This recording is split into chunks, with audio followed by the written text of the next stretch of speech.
When the pods or spreadsheet views are active, the pod edit area is displayed on the right side of the window. And in the and in the spreadsheet view, the pod area is over here.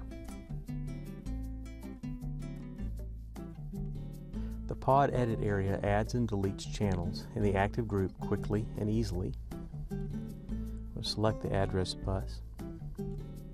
Click on any channel to toggle it in the group definition. So I can add A16 to add it to the definition and click it again to delete it. Or I can click and drag to add or delete multiple channels. So I can add B8 through B15 and have a 24-bit group. The last channel added is the most significant bit in the group.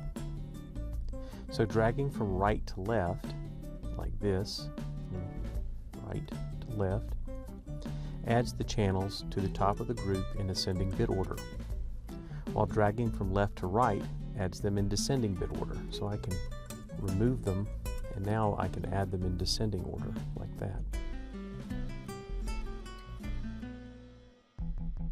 Since all the groups can't be displayed at the same time, in the pods view, these underlines that you see under the numbers here in pod B are letting you know that while you're looking at the address group, those channels are actually used in a different group. In this case, I can click on the tab for the data bus, and I can see that they're used here. And when I'm looking at the data bus, you can see the underlines are now underneath all the channels that are used in the address bus. This is useful so that you don't use the same channel in multiple groups. This is not necessary in the spreadsheet view because you can see all the channels at the same time, so there are no underlines in the spreadsheet view. The threshold buttons are near the top of each pod and define the threshold voltage associated with those channels. You just click a button and you can choose from the families, CMOS. The green indicates the best area for the logic family you've chosen.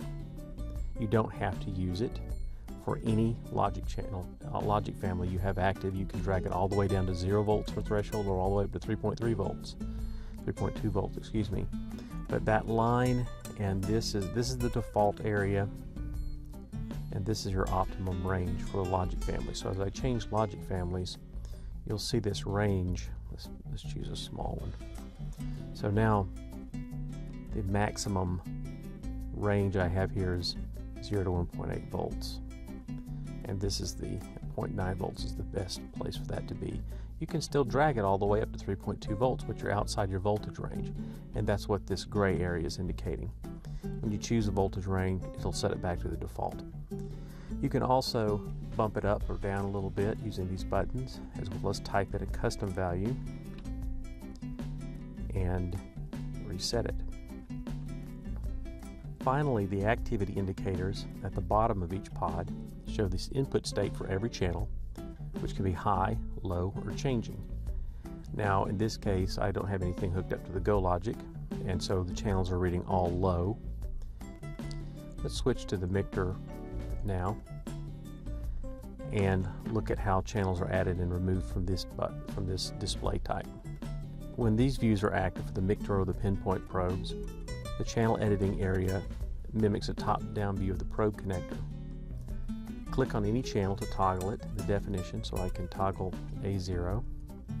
You can also click and drag to remove channels, or click and drag to add channels. The threshold level buttons are on the center of the edit area. And for all display types, switch back to the pods view. For all display types, the bit order area displays the order of the channels in the group. The bit order area allows the channel order in the active group to be adjusted.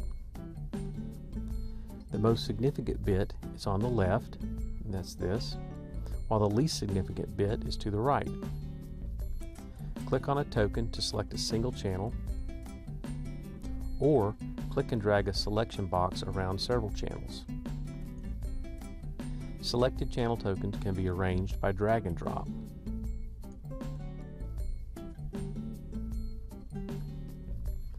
Selected channel tokens can also be removed from the group by pressing the delete key, like that.